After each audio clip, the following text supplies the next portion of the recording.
All right, we're doing episode 51. Now, are we doing this as an episode, Where or is Caleb this a doesn't. little... Can you stop? Where Caleb doesn't join us, and it's just me and Chad talking about shit that I got triggered on. Go ahead. Well, I was gonna say I don't know how much it's gonna count as an episode, as much as a little aside, a little let's get triggered for a minute. We'll half hour lob grenades. Here's the first one. Yeah. I don't know if you were aware, but on Monday, well, let's rewind a little farther than that. In the last month, the first two congressmen to endorse Donald Trump, one was a congressman who actually covers a district in between where me and you live, in between Buffalo and Rochester, Chris Collins. And the other one was a congressman in a rural California district named Duncan Hunter.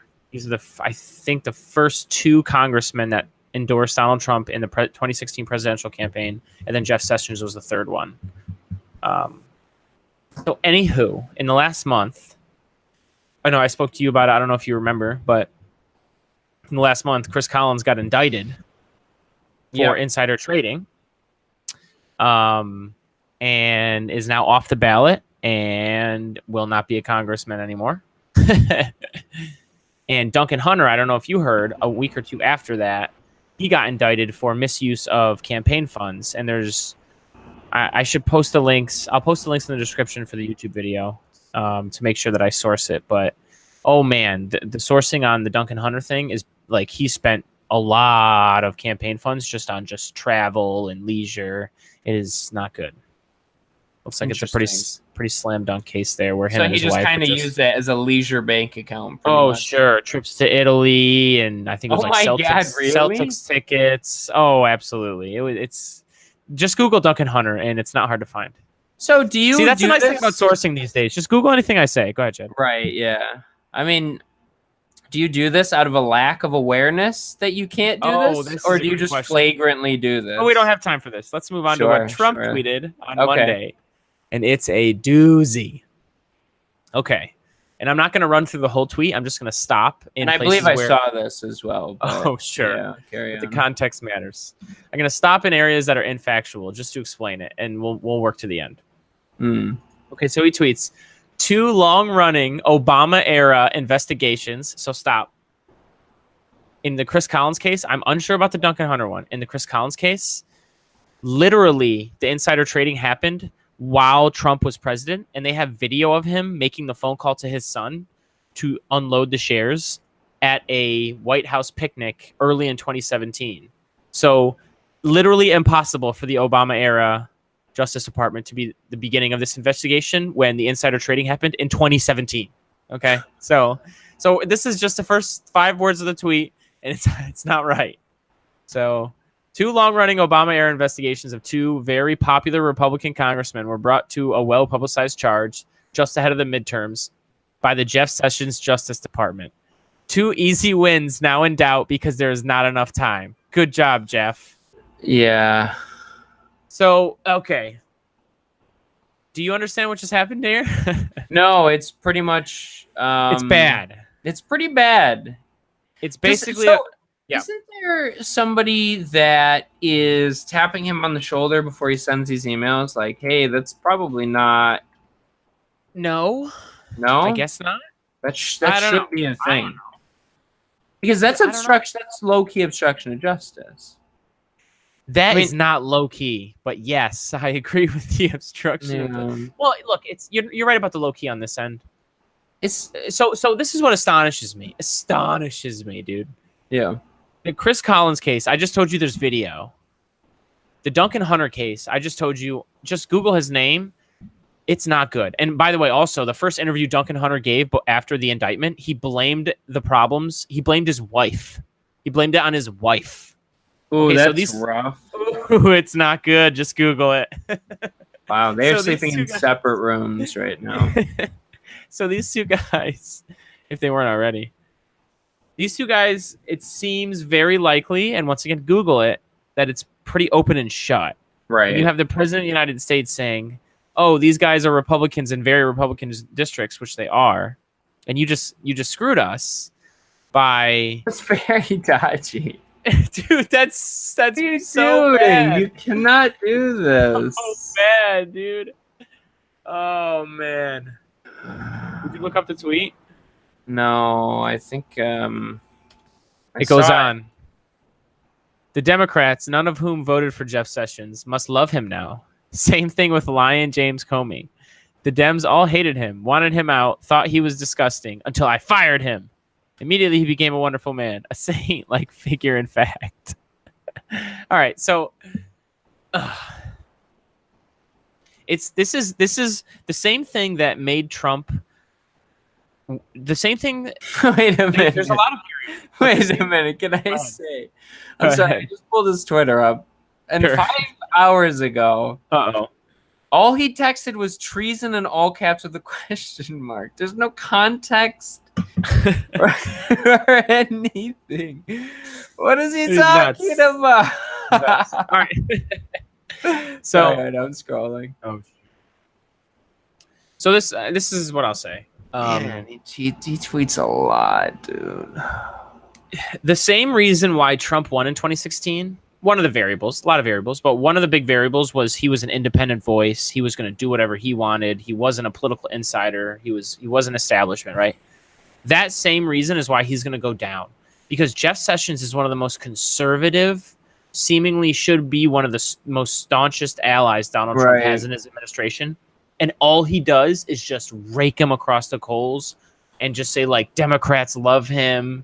And just like this, there's a book that just came out this week that said that he called Jeff Sessions an idiot with a Southern accent. Like, so the same reason why Donald Trump was able to posture himself as an outsider is the same reason he's going to go down, because he clearly something happened here. Who cares about the Russian investigation? The campaign finance thing with Michael Cohen.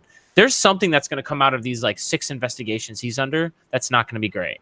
I'm not saying he's going to get impeached. I don't think he should be. I'm not saying any of that. I'm just saying, like, this doesn't look good, right? So the fact that he is alienating his own party as he just dies on seemingly, like, I don't know what the hill's going to end up being, but on some hill, right, is just mind-blowing. It's mind-blowing. He just throws people under the bus. It's literally like there's 3 parties. There's the Democrats, the Republicans, and the Donald Trump party. He just throws people under the bus. Yeah. And if you don't support him, he's like, I don't give a fuck. Eat a bag. It's crazy. It's crazy. So anyways. All right. Did you see this thing? What thing? That Caleb posted that Tucker Carlson tweeted. I did read that, and I really didn't really link anything though. No, it's pretty self-explanatory. Suppose so. I did want to. I was dying to talk to Caleb about it. I was, because Jeff Bezos is the richest man in the world. Think that Tucker or even Caleb would necessarily agree with Bernie's plan. So I'm interested as to why, like, it intrigues me that Tucker brought this up, because if you bring something up and you highlight a problem, that means that you see it as one, and you probably in your mind have already thought of what you think the solution should be. So what is your solution? Because I can't see that Tucker would be like, let's do Bernie's solution. Like, that just feels like that's not a thing. So I do wonder what their solution is. Now, probably it's to break up really large corps and create true competition. Yeah, which I'm not opposed. Competition. I'm not opposed. That's just nobody has shown me a plan that doesn't. That's not. Nobody has even shown me a plan of how that would look.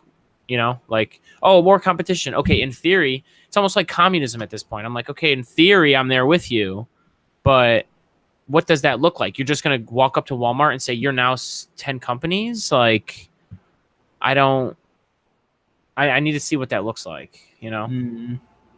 And also, that's going to have to come with some serious regulation, because you need to regulate them to make sure that these companies don't just conglomerate again, You know what I'm saying? Like, you're going to have to push back on, because it's clear to me, especially in the last 10 years, that it's good for the stock price of a company and just for the overall health of a company in this day and age in the economy that we have to merge and get bigger. Mm-hmm. So if you want to break them up, you need to write up some regulation to make sure it doesn't just happen again. You know what I'm saying? You can't just say like, Walmart, you're 10 companies, and then 2 months later, all 10 companies are like, hey, we're thinking about being Walmart again. Right. Like, yeah. Then a different administration is in power, and they're like, hey, maybe it'll be good for the economy. Yeah, right. It's kind of like laughable to talk about, but true. So I was just really intrigued in this scene. But anyways, did you fortunately read Bernie's plan at all? Were you able to get eyes on that? Bernie's plan? Yeah. So the basic premise was that posted? I don't know. I don't think so. But the basic premise was Bernie says, hey, if you're a huge corporation that's worth trillions, or not trillions, but especially in Amazon's case, they just hit the $1 trillion mark in value. You're worth $1 trillion. Okay, and some of your workers are on food stamps or public assistance in the form of Medicaid or via, because you don't pay them enough, they have to go and get taxpayer assistance. We're taxing you for that. Fuck you. Like, I'm looking at your profits and I'm real jaded and I'm sick of this crap.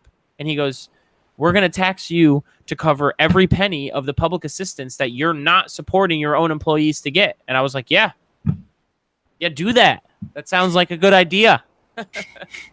I'm about it. That oddly enough sounds like what I was pushing for a month ago or so on the pod, where I was like, hey, how about this to supplement wages and to raise wages for the lowest income workers and not have it affect how much the product costs. Just tax the corporation for their profits that they're making and pay it back to the worker. Same shit. Yeah. I would prefer that we tax the profits and just supplement the pay of the worker. But at this point, we don't live in that society, and Medicaid exists and food stamps exist. So go ahead. Well, I mean, at that point, it kind of boils down to whether or not you can trust a private company to do right by the worker, or the government to do right by the worker. So it's not even about that, though. Like, it is, though. I mean, who are you going to trust that who's going to treat you better, essentially, with that money? Who's it going to be? And sure. I get that if you're doing it on a company-to-company basis, you can't vote on these things per se, but obviously you have a bit more of a say. Sure, if your government's doing it, dishing that out.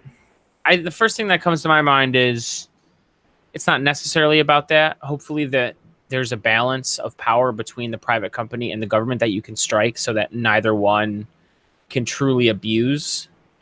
And hopefully through that struggle of power, the least of us is served. At least if you work 40 hours a week, like, I'm not jaded about you. You should be paid a living wage. Like, I'm sick of this crap. Mm-hmm. So hopefully that there, I'm thinking, I don't know what that looks like, but the first thing that comes to my mind is like some sort of balance of power that's struck so that at least people can get paid a living wage of some sort. But also number two, dude, I'm the kind of person that sits here and I was just thinking about this. Like, if people were paid enough so that they could put food on the table for however big their family was or whatever their situation was, and they could afford health insurance and they could afford any sort of just basic necessities, right? Like, if people can were paid a living wage so that they could afford all the basic necessities and get by and save just a little bit, I would not be jaded about, like, or I don't want to say it like that. I would not be such a big pusher for single payer or for really any sort of medical assistance if even at the lowest rungs of our working society, people who step into the job force, as long as they work 40 hours a week, if their pay is so good that they give them the choice of what they want to do with the money, I'm about it. Like, that's fine with me, but that's not what's happening. Yeah. So it's not. Right. You see what I'm saying? Like, if there was a way that, like, even the lowest of our society steps into the workforce and can support, you know, whatever situation they're in and get health insurance and put food on the table, then, but that's not what happens. Yeah. So anyways, yeah, Bernie's plan is basically, hey, tax those profits and that'll pay for the public assistance. And I think that's, for the way everything's set up, I support that. I don't see anything wrong with that. Mm-hmm. And I would also say, and you can respond to this because you said, what you said got me thinking about this. You said, like, well, then it just depends on who you trust, private or public. Well, no, not so, because what if we made sure that the profits that were being taxed were literally EOD profits, like end of day, this is what we are plus, and this is what we can return to our investors. That is what gets taxed. It's not about, oh, you know, the government taxed our profits, now there's less for you to be paid. Like, no, that's not what this money is ever for. There is a point where a corporation says, this is literally, like, everything has been paid out, salary has been paid out, you know, and this is what the profits are that we can return to our shareholders. That's the thing. That is what should get taxed, because otherwise you're not going to win. There's no way you're going to win that political battle, I think, of, oh, yeah, this money that the company was going to give you for a bonus, we didn't trust them to do so, so we're going to tax them that money and give it to you. Like, I don't think that's a winning political argument at all. But a winning political argument is, hey, this money doesn't ever go to the workers anyways, ever. And it's profits from a company that workers are a huge part of generating. Do you know what I'm saying? Like, you didn't have the workers, you wouldn't have the profit. And they don't see any of it. Jaded. Jaded. Well, maybe you bring democracy into the workplace, huh? Is that the answer? What does that look like? I don't know. I remember, and you know, I hate to quote Michael Moore or reference anything from him. So do I, but go ahead. But I think it was his big one, Capitalism: A Love Story, where they were talking. That movie's not terrible. It's all right. Yeah. No, it's not bad. Yeah. But they were talking about this bakery, and I forget what state it was in. Mm-hmm. Essentially, the profits were much more evenly split.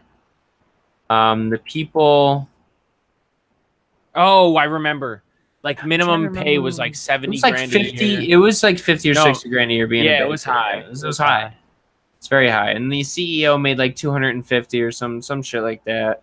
Right. They all voted on decisions. Right, that's what I'm saying. Like, there was... I don't know. It was very interesting. And obviously that takes away a bit of sort of decision-making away from the owner. Because it was the guy that essentially set up his company that way. He set up his company that way. And obviously you're placing a bit more of a decision with your workers rather than you, despite the fact that you probably put in all the investment. So it's definitely an interesting...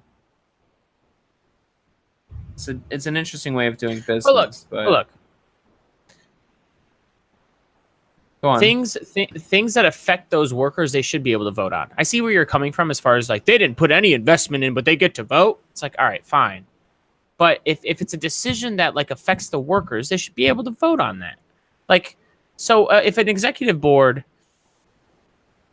decides, oh, you know, we have this X amount of workers that we have at one of our lower levels that make $14.50 an hour. Oh, you know, we're going to cut, and this is happening since the tax cut. This is happening. They're like, oh, we're going to cut 200 jobs because we need to save money and we need to like think about our bottom line. Meanwhile, holy fuck, you just got a tax cut. And, you know, I'm not going to say profits are soaring because that's a generalization. This is a general company. But, I mean, they all got a tax cut and people are still losing their jobs. That's some bullshit. Now, if you go through it individually, can you say, hey, well, this store was Blockbuster. Come on. Of course they were going to lose jobs. Fine. Okay, we can go through individual companies and be like, all right, maybe there's some dinosaurs here that they were going to close down anyways. But I don't know. I think I saw AT&T had some. Let me source it real quick. AT&T had some significant layoffs. Did they? Yeah. Yeah, here we go. The Guardian wrote, AT&T has been closing call centers in America since 2011, and even after the tax reforms, it shows no sign of slowing them down. They're slowing down the closings. So, and especially when it comes to non-skilled work, this is where the government needs to step in and make sure they're protecting the worker. Like, we have sent so many call center jobs overseas. Like, look, call center jobs are not fun. I understand that.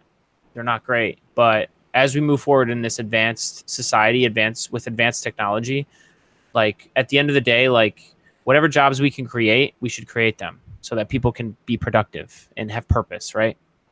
So why the fuck couldn't we just keep these goddamn jobs here? AT&T, I'm super jaded. Let me just go look up their profits for the last 10 years. I bet you it's all fucking positive, right? And they've been liquidating for the last 10 years. They couldn't just keep these jobs here, all these call centers here, 16,000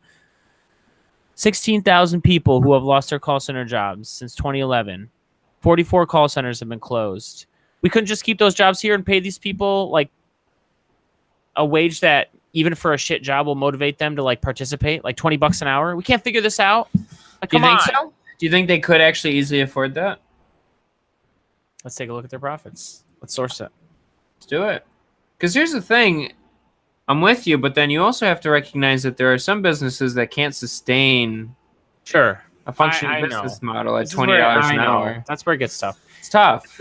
I know. And that's where whenever people say $15 an hour. What? 2014 gross profit. Oh, wait. Hang on. Oh, no. This is in the... You want net profit, dude. Oh, Jesus. Hang on. They break this shit down because it's a public company. Right. Hang on. We just need net profit, boy.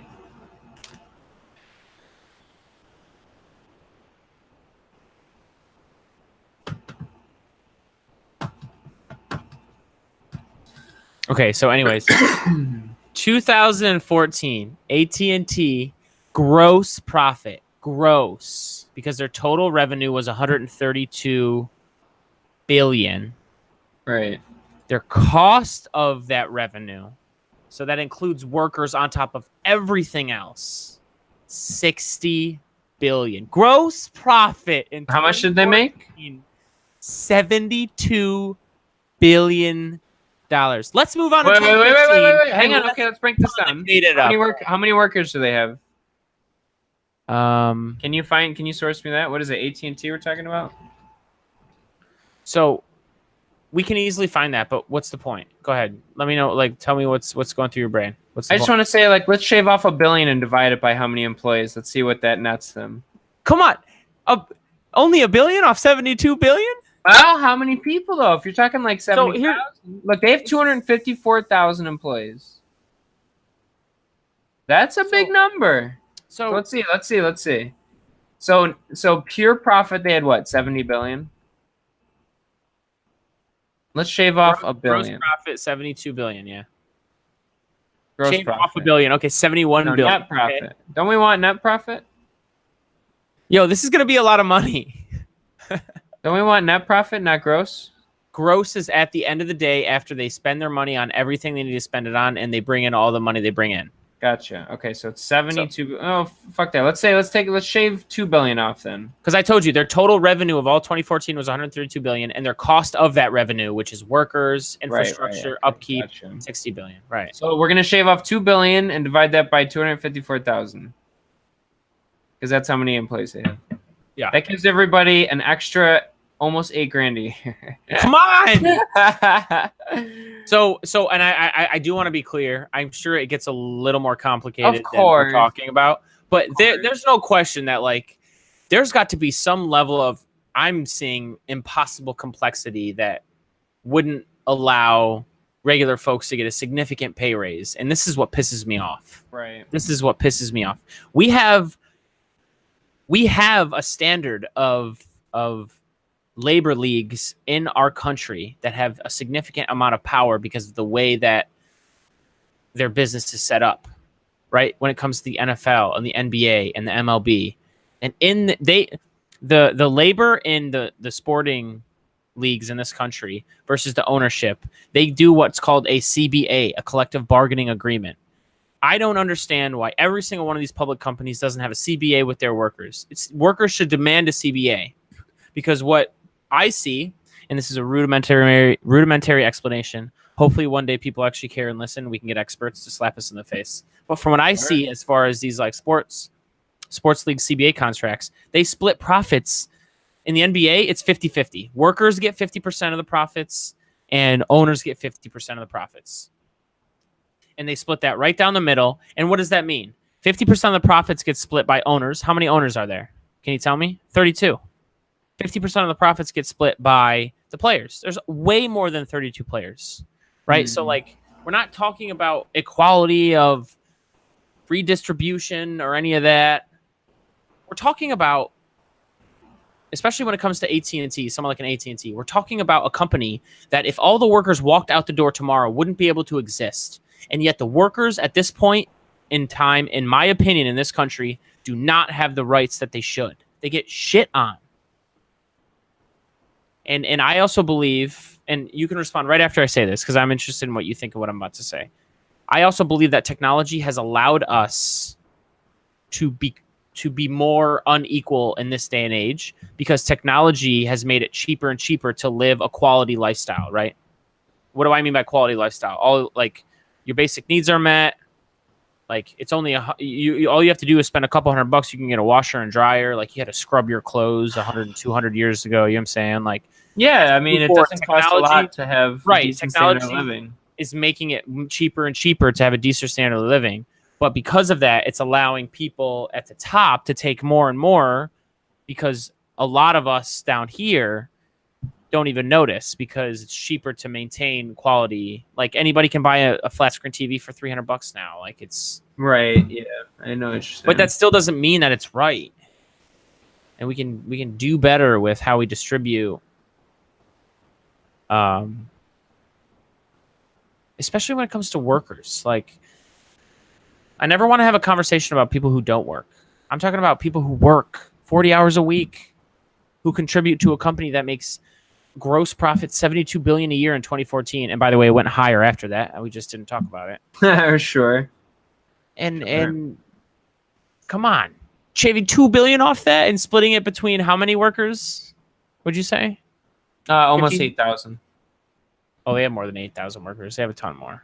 Oh, no, 254,000 employees, netting them almost 8,000 more per year. Yeah. Dude, so $2 billion between 250,000 employees is $8,000 a year. Apparently. That's huge. Jaded.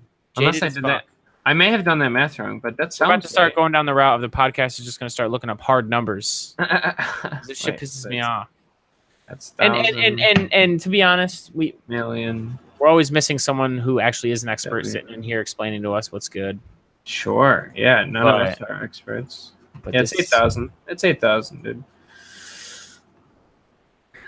Where does the profit go? Yeah. And look at this. Under operating expenses, research and development, $0 across the board, all 4 years. What the fuck? They didn't spend any money on research and development? Operating income. Income expense items. I don't know. All right, I'm done with this. I don't know how to read this. All right, well, makes me so mad, dude. Makes me so mad. Shall we wrap this one up then? All right, yeah, just real quick, one more thing. We were just chatting about the kind of politics that I hold. Definitely social democrat sounds like the best definition of me. Someone who does believe in capitalism but wants the government to step in, make sure things are fair, make sure things are, inequality is not running rampant. But I wanted to ask you, off the top of your head, with everything you know and all the terms that you know in politics, like what are your politics? What's the best definition of you? I would say that we're probably on the same page. Okay. Obviously I was a Bernie guy, 2016.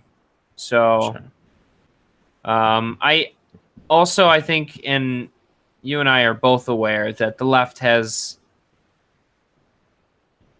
non-social some ridiculous shit attached to it right now that the left is too afraid to criticize itself for. Social issues. They're so stupid. They're so stupid. Yeah. Well, yeah.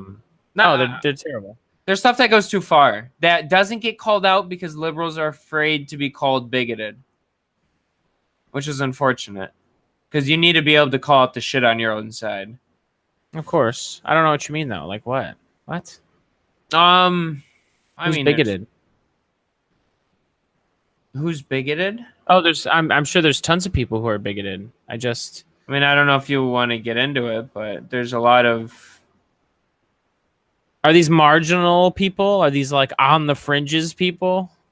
Because there's people on the fringe everywhere. Down, left, right. But the left doesn't criticize it because they don't want to be construed as racist or bigoted or what have you.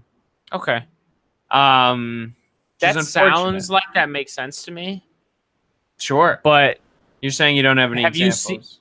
Yeah, I was going to say, have you seen an exact example? Yeah. Sure.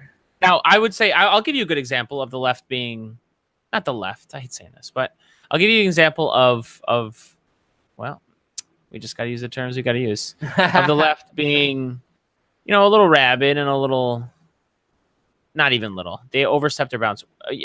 When the Me Too movement was happening, I remember reading a story about how some girl hooked up with Aziz Ansari. Yes, I remember this. Yeah, and told some like fringe, super pro-feminist website, which nobody has a problem with that. Do what you want. But it was definitely some fringe feminist website that published this basically story about how this girl claimed it was sexual assault. And like pretty much everybody who wasn't fringe left was like, yeah, this is just like an awkward date. And like, right. You had bad sex. Like, I've had bad sex. I definitely have had bad sex. Right. So that is an example of definitely, and you think Aziz is right? Like, they attack their own. They just like chew them up and spit them out. Right. I know. But I think again, there's I'm not saying that's unique to the left. I'm just saying the left needs to be a bit better about criticizing bad ideas on its own side. But so does the right, especially in the age of Trump. Absolutely. There are bad people on both sides. Excuse me, what? There was literal white supremacists and they ran a girl over. Yeah. Come on, Like, this is... especially... it was a rough day. It was a rough day. It was a rough day for American politics. Context always matters, right? If you had grenade-throwing Antifas against neo-Nazi shooting turds in the streets, is there blame on both sides there? Yes, there is. Of course there is. People just out for blood. Those are people that just want to brawl.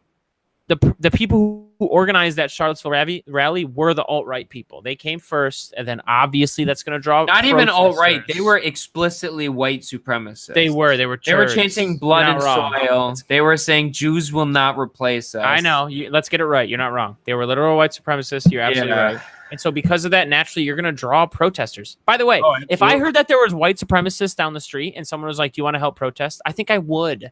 I'd be like, all right, these people are trash. All right, well, How about this? If someone asks you, dude, everybody denounce white supremacists, what say you? Yeah, obviously. Okay, exactly. That's kind of the sentiment I was going for. Regardless of whether you... I feel you. You're not wrong. These people... And if someone has a swastika like on the bumper of their car, I'll flick them off while I'm driving by them. You know what I mean? Like, I'll do my part, but that's as much as I will do. I think most people on the right truly do not care socially, especially when it comes to people our age. They don't care. Like, they don't care about gays getting married. You know, they socially, they don't. They're libertarian. They just don't give a shit. They just see government is, too overbearing these days. And I think most people on the left don't give a shit what other people are doing. Let them do what they want. Like, most people don't care. They truly don't. It's just these young people don't care. Oh, sure. Let's say young. You're right. There is a huge attitude difference when you talk about young conservatives as opposed to, It's the attitudes towards gay people in particular, at least. Yeah. It's very different. Right. Very different. Nobody cares about if you honestly drink, smoke cigarettes, smoke weed, I don't care. I just don't care. Sure. I truly don't.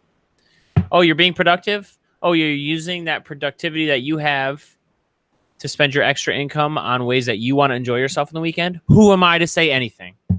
I'm not. So. You're right. You're absolutely right. Now, obviously, you can't be selling meth and heroin on the shelves, but that's a different conversation.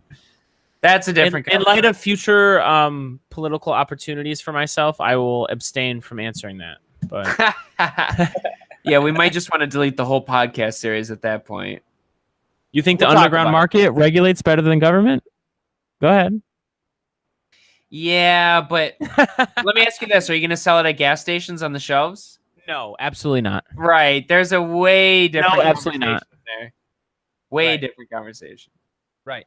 I think that we might... But I do get what you're saying. Yeah, I was going to say, I think it sounds like we might agree a little bit on how, hey, maybe government should regulate access more strongly and help people rather than... But that's a double-edged sword. Right. You also have to make sure that the access of getting these things is... Dude, that's, There's different lines of intensiveness that drugs can have. And heroin is a drug that will ruin probably 85% of people.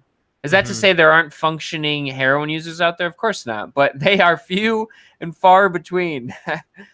As opposed to what? Like a weed. Or even alcohol. So, alcohol is pretty debilitating if you're an addict. It's really debilitating. Sure. I was going to say this real quick. It does bother me when I want to get your opinion on this. It does like fire me up a little bit when I hear people say like, "Oh, we shouldn't provide government." A lot of cities have been doing this thing in the past few years where they provide a sanctuary area where you can get clean needles. Obviously, they're not giving out drugs, but you can pick up clean needles, make sure you're safe, make sure you're not, catching things. So, of course, there is a typical kind of opinionated person who might say, be really jaded and say, like, why are we providing clean needles? Like, why are we spending money on this? Why are we spending taxpayer money on this? So my argument would be, you really want a bunch of these people who are on heroin to use dirty needles? That means they're going to get sick. And what happens in our society, because we're not at single payer yet, what happens when people get sick and they go to the emergency room? Are they allowed to be turned away? Nope. I like how you say yes. They get treated, and then what happens? They get a bill. And they say, I can't pay that. I am medically, or my income is of a low level. I'm literally a heroin addict, so I don't know how productive you can be. Heroin addict, right? Yeah, sure. Right. So guess who pays for that bill? Guess who pays for that bill? Me and you. So you don't want to fucking spend money on clean needles for these people now? Do you? That's what I say. Because needles are really cheap, man. Really cheap. I mean, if you want to come from a practical argument, there's definitely that. That's what I'm saying. If you want to come from a humanitarian argument, like, if you really want people to stop using heroin, are you going to throw them in jail, or are you going to actually try and assist them with their addiction? You know what I mean? So there's more than one argument you can make for, like, needle exchanges. Sure. Government-sponsored free rehab programs, counselors, maybe. Right. I mean, do you want to punish people, or do you want to actually see them rehabilitated? Dude, I 100% agree. And now that you said that, the first thing that comes to my mind is if we're going to force people to do something, aka go to jail anyways, then we might as well force them to just go get help. Like, why can't we just be like, nah, you're just going to go get help? Right. Like, we're already forcing them to do something called going to jail. Like that we pay more for. Right. The libertarian rather socialist than try and actually help these people would actually rather not have us send anybody to like anywhere. Like, if they want to use and abuse, they can go straight off that deep end. But imagine if for the last 20 years, instead of jailing victimless, what is it? A victimless crime? What is it? Just like simple users, non-violent offenders. Simple I don't know users. what they're called. Yeah, if we took the money, putting these people in prison, and rather took that money and invested in getting these people help, right. it makes you wonder where we would have been in the last 20 years. So, and this is the lot of money. We jail a lot of simple users. And this is the shit. This is the shit that there's a lot of things where I think even in our polarized society today, people either are, the general public is either just left or right because it just makes sense. And one of them is the general public is very left-leaning on prisons. We don't want private prisons. I don't know anybody that wants private prisons. I don't know. I don't know one John Coleman, Caleb. I don't know one friend of mine that leans any way that's like, we should have private prisons. That's inherently stupid, and it inherently encourages locking people up. Right. Like, anybody can see that. So that's one of the things where it's like, what we still do that to this day, dude. We do. There's plenty of private prisons in America. I'm shooting way from the hip right now, but if I recall correctly, there was a story I saw a while ago. It was sort of an expose of this one district in some state that was kind of rural, where it got found out that the private prison was somehow paying local judges to increase. Oh, in Pennsylvania. I can't remember exactly what it was, but it was a juvenile detention center in Pennsylvania. Yes, yeah, that's what it was. They were increasing convictions and getting paid for it. Yo, that's capitalism love story. That's going to happen. It really is, dude. Oh, that is capitalism. It is capitalism love story. It was, yeah. But it's like how that's why that movie isn't bad. Right. No, Michael Moore doesn't say all shit, just some of it's shit. Yeah, he's all right, dude. Also, another thing, he's trying. So, because we brought him up and saying that movie's not that bad, I've never seen Bowling for Columbine, but as far as the gun conversation in general, I think most Americans lean right on that. It's like, yo, yeah, that's true. Like, I don't care. Just go through a background check. I just want to make sure you're not a turd. You know what people do lean left on is just better checks. Open and shut. Better background checks. People support that on both sides. Oh, of course, yeah. Overwhelmingly. And it's like, we're not taking guns away. We're just asking you to prove that you're not a fucking monster before you buy guns. That's all. Nobody's going on a list, we're not trying to... I do recognize that when we say, like, oh, most people, we're talking about people our age. So I hope as we get older... No, dude, these are polls. These are polls that have been taken. That's true. That the right leans like 60% in favor of just better background checks. I sent you guys that poll of... Oh, shit. What was it? 52% of Republicans support single payer. Did you say? I don't remember that. Oh, absolutely. Hang on. That doesn't surprise me, man. Right. Who is most affected in this day and age by horrible healthcare is elderly.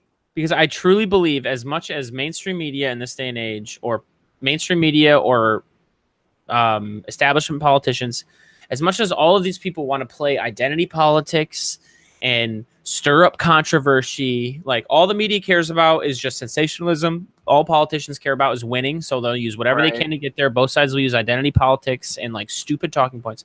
I still truly believe to this day that the best politics, and I feel like Bernie Sanders proves this. I don't know why there's more of him. The best politics is just actually solving problems and, like, going to your district and being like, hey, what's going on here? If you go to your district and someone comes up to you and says, like, oh, hey, like, this regulation that was meant to save this pond over here, like, I got it. Like, I understand what you were trying to do, but, like, because of it, this, and this happened, and, like, it's crushing, like, the economy, or, like, actual conversations, and, like, okay, how do we solve this? Like, fuck.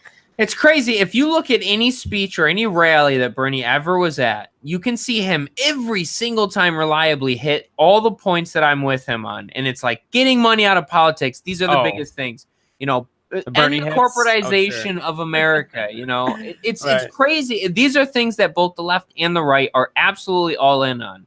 So I hate labels. It's crazy, man.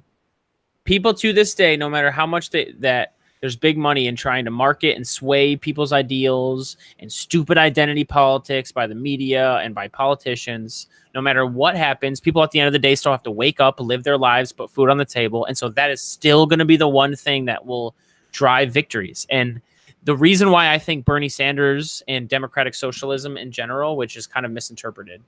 That's why I kind of posted those definitions, because a lot of people have the wrong idea of what it is. But I feel like this new wave of like Bernie Sanders and like maybe like a new deal is gaining popularity. Because why? Because inequality is actually really bad. It's rampant. Exactly. Because people are suffering. Because on the ground floor, there's a lot of working class people who are seeing the economy run wild and seeing no benefit. And by the way, they're paying more in healthcare. Their wages are still flat. Inflation is still going up. Sure. Well, that last one might be some people that say, "Oh, well, the tax cuts, they cut taxes for everybody."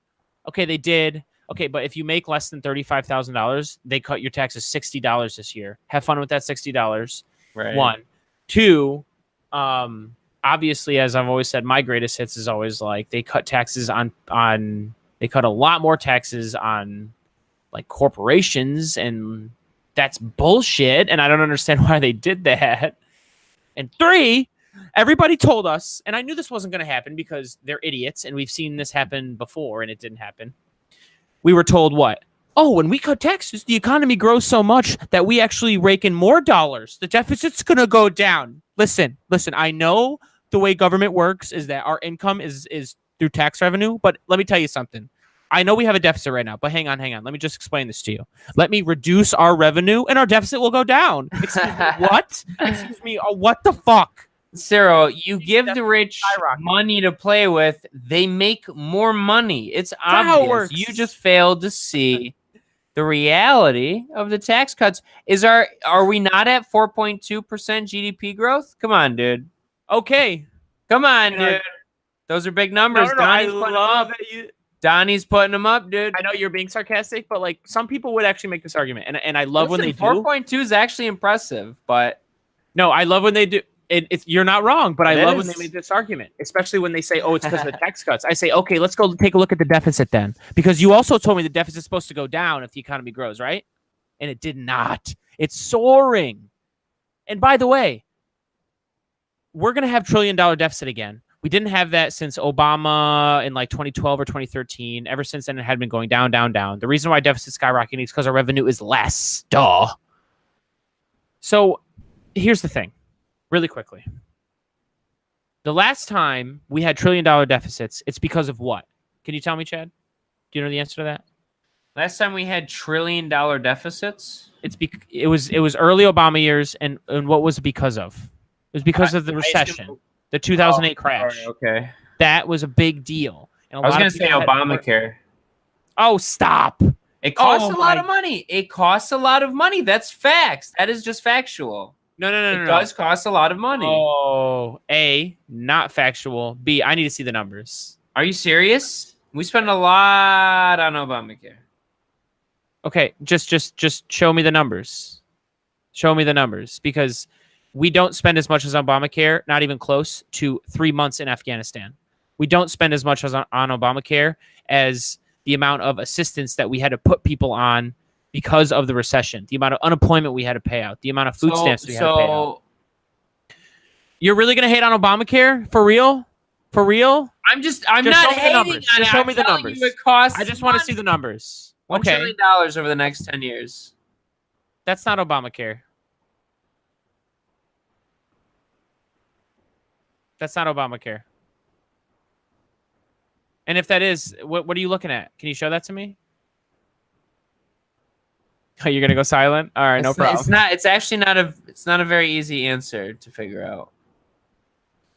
But that's what I assumed. I'm just saying it costs money, man. Okay, Jesus Christ. I'm not shitting on Obamacare. How about this? Well, you kind of were, but how about this? Was I? How was I? How was I? Just in your tone. But I'll come back with this really quick. Oh, fuck off. Hang on. Saying it costs money. We spend money on Obamacare. You're not wrong. There are subsidies. But go look at the number of uninsured people in this country from Obamacare to now. It's worth it. Is it not worth it? I'm not saying it's not worth it. Did I say it wasn't worth it? No, you didn't. I was asking you a question. You're more than welcome to answer. No, that was rhetorical. That was a rhetorical question. You thought you knew the answer. Listen, I'm just saying it costs money. All right, let's go on with your point. We're gonna be above $1 trillion. Oh, you triggered me. We're gonna be above $1 trillion deficit again. This is what's troubling. It is factual. And I don't even know why you lobbed the Obamacare grenade. You're such a turd. But this is factual. We were talking about why you asked me. You asked me a question. It's factual. Okay, because that's what you said wasn't factual. But whatever. I said I thought it was Obamacare. Sure. No. What? This is factual. 2008 we crashed. 2009 we started hitting $1 trillion deficits. I actually believe it might have been 2008 because of that crash, but 2009, we definitely got that going. Obamacare wasn't even implemented till like 2013. It wasn't passed till 2010. It wasn't implemented until 2013. By the time Obamacare was implemented, our deficit was going down. Okay? You can Google it. Anyways. So, the deficit goes up because of a recession. Here was my main point. We are hitting $1 trillion deficit and the economy is good.